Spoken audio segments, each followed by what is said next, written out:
В старых городах легко заметить одну деталь архитектуры. Многие дома стоят так, будто их слегка присыпали землей. Окна первых этажей на нулевой высоте, а то и вообще выглядят, как будто дом построен на дне ямы. Ученые – люди скучные, говорят, что так накапливается культурный слой. Но некоторым такое прозаическое объяснение кажется недостаточным. У них есть гораздо более увлекательная версия. Они настаивают, что все было наоборот. Современные города не построили, а откопали. Все эти здания, как настаивают конспирологи, на самом деле уходят под землю на многие метры. И тут не обошлось без древней империи под названием Тартария, погибшей в ядерной войне XIX века. Любопытно, что это основной вклад российских конспирологов и любителей всякой дичи в мировую культуру теорий заговоров. Сюжет родился именно в России, но разошелся по всему миру и сейчас очень популярен. Легенда ходит в разных вариантах, но каноническая версия выглядит следующим образом. Когда-то на территории Центральной Азии располагалось грандиозное государство, которое называлось Великая Тартария. Столицей этой гигантской империи был город где-то в глубине современной Сибири, в районе нынешнего Тобольска или Омска. Правили там русы, те самые загадочные противники инопланетных ящеров. Затем случилась колоссальная катастрофа. О ее обстоятельствах тартаристы спорят. В одной версии Великую империю разрушил потоп планетарного масштаба. В других вариантах грандиозный пожар или столкновение Земли с метеоритным потоком. Или это была массированная ядерная бомбардировка, причем относительно недавняя, наполеоновских времен. Ну а старые дома, частично ушедшие под землю,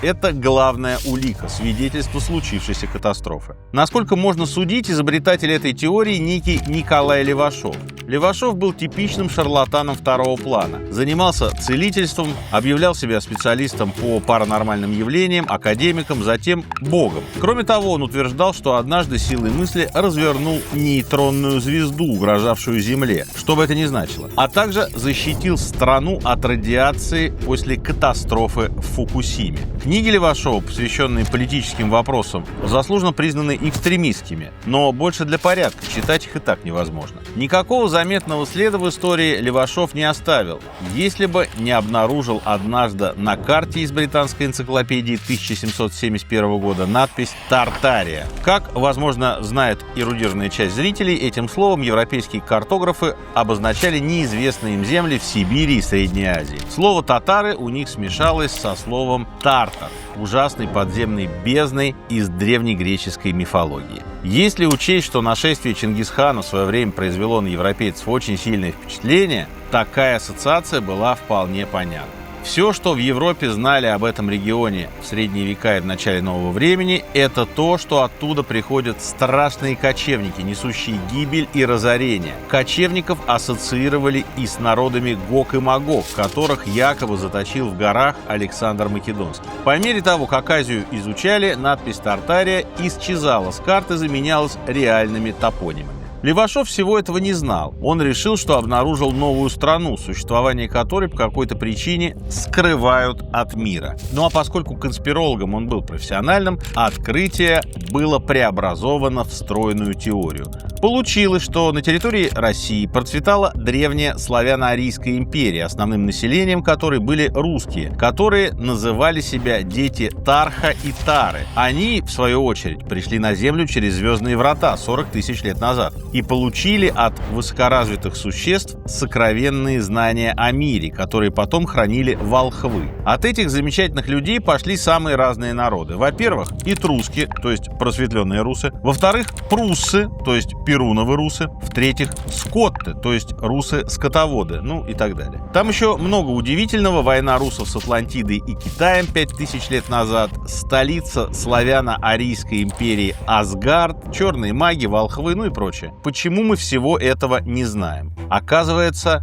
переписали историю. Причем в переписывании и других злодействах обвиняется почему-то династия Романовых. Как и когда эта теория проникла на Запад, установить не удалось. Это этот вопрос еще ждет своего исследователя. Но она прижилась и стала развиваться, и к началу 2020-х они уже писали мейнстримные западные издания, а в социальных сетях начали появляться тартарийские группы и каналы. В американской интерпретации обстоятельства исчезновения Тартарии становились все более вычурными. Левашов разрушил империю силами черных магов и варваров, а вот его последователи придумывали все новые и новые причины гибели цивилизации. Самые популярные — уже упомянутые грязевые потоки и наполеоновский ядерный удар. Одна из основных тем в тартарийских теориях — это архитектура. Аргументы приводятся очень простые. Посмотрите на архитектуру прошлого. Как она выглядит? Колонны, портики, купола, высокие потолки, скульптуры, барельефы. Теперь посмотрите на современную архитектуру. Бетонные или стеклянные коробки без единого украшения. Ну, ясно же, что это построили две разных цивилизации. Особенно тартарийцы любят приводить в пример небоскреб Зингера в Нью-Йорке. Эта башня была построена в 1908 году в модном тогда стиле бозар.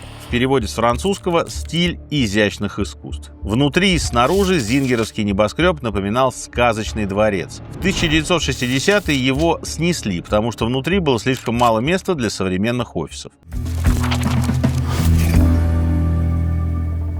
Так вот, конспирологи просто отказываются верить, что производитель швейных машинок мог построить себе такую красивую штаб-квартиру. Они утверждают, что это было тартарийское здание, возможно, даже элемент какой-то древней инфраструктуры. Например, башня, которая передавала по воздуху бесплатное и безлимитное электричество. То же самое касается любого более-менее эстетичного строения конца XIX века. Мысль о том, что чуть больше 100 лет назад такие будничные здания, как универмаг, почтамт или вокзал проектировались с колоннами и статуями, кажется тартарийцам абсурдной. С их точки зрения все это не почтамты, а тартарийские дворцы, захваченные оккупантами и приспособленные под новые нужды. В ход идет каждая деталь. Например, почему в старых домах такие высокие потолки, метра по 4? Потому что тартарийцы были гигантами, гораздо выше современных людей. Американская архитектура особенно любима конспирологами как пример. С одной стороны, в конце 19 и в начале 20 века в Америке строили много административных зданий.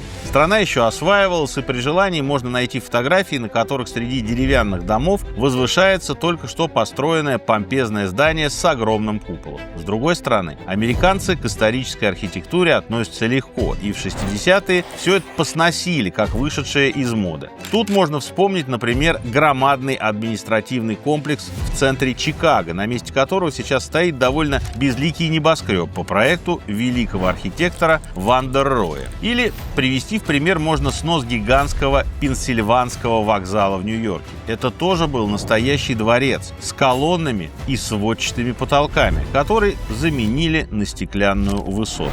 Так как вся архитектура конца XIX века плюс-минус похожа, у тартарийцев получается, что империя, которая ее создала, была глобальной и простиралась от Парижа до Петербурга и от Гонконга до Вашингтона. Египетские пирамиды, американский Капитолий, Великая Китайская стена и собор Василия Блаженного – все это, согласно теории, воздвигли тартарийцы. Кстати, стену по этой версии построили, чтобы не выпускать китайцев из Китая, а собор Василия Блаженного продолжается под землей на десятки метров в глубину. Ну, пирамиды, понятно, сделаны с помощью тартарийских высоких технологий. Без лазера для нарезки каменных блоков там не обошлось. То же самое касается колонн Исаакиевского собора. Разве могли их вытесать простые русские мужики? К Петербургу, как считают тартарийцы, его современные обитатели вообще не имеют никакого отношения. Петербуржцы его не построили, а откопали из ила после катастроф. Ну и заселились. Но откопали не до конца. Потому-то дома и уходят в землю. Ну а обе мировые войны — это просто гигантские операции прикрытия, нужные, чтобы уничтожить следы великой цивилизации. Масштабные разрушения в Европе в ходе бомбардировок и городских боев только на руку. Считается, что заговорщикам особенно важно стереть память о Тартарии, потому что она была более развитой. Там не было ни войн, ни конфликтов, ни эксплуатации, только любовь, гармония и бесплатное электричество, которое передавалось по воздуху. На самом деле, конечно, осевшие из-за роста культурного слоя дома – явление, которое фиксирует еще источники XVIII века. Во многих городах мостовые были деревянными, и новые клали прямо поверх старых, утонувших в грязи. В Петербурге, например, уже при Екатерине II жаловались, что Миллионная улица из-за бесконечной починки так выросла, что в первые этажи приходится спускаться на 5 ступеней, а в дождь туда льет вода. Загадка Тартарии на карте тоже понятна. У многих народов, которые жили в Сибири, на Урале и в Центральной Азии, была развитая материальная культура. Но не было письменности, и историю после себя они оставили только обрывочно. Специалисты часто не могут назвать ни конкретных правителей, ни точную датировку событий, но археологические свидетельства, вроде украшений и инструментов, находят. Цивилизация не может исчезнуть бесследно, от нее всегда что-то остается. Например, на раскопках Древней Трои действительно есть археологические слои, на которых видны следы катастроф. Наконечники стрел после штурмов,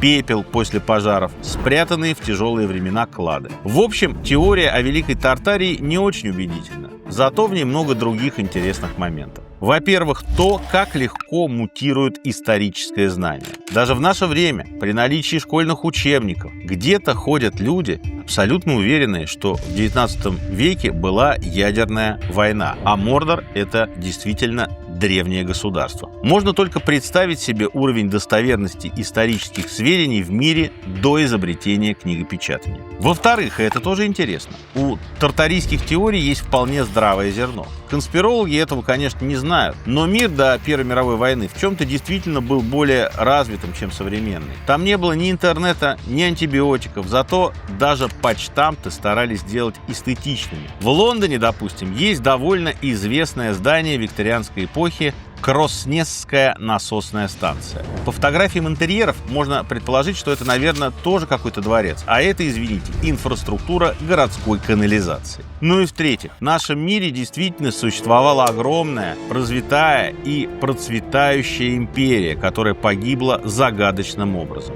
Римская. От античности нам остались только руины, очень небольшая доля греческих и римских текстов и чувство глубокого недоумения. Что все-таки там произошло? На этот вопрос у исторической науки есть около 200 разных ответов, но ни один из них пока не признан окончательным. Разгадывать эту загадку действительно интересно. А что касается теории тартарийских закопанных городов, то проверить ее довольно легко. Для этого понадобится очень много свободного времени и лопата из ближайшего магазина.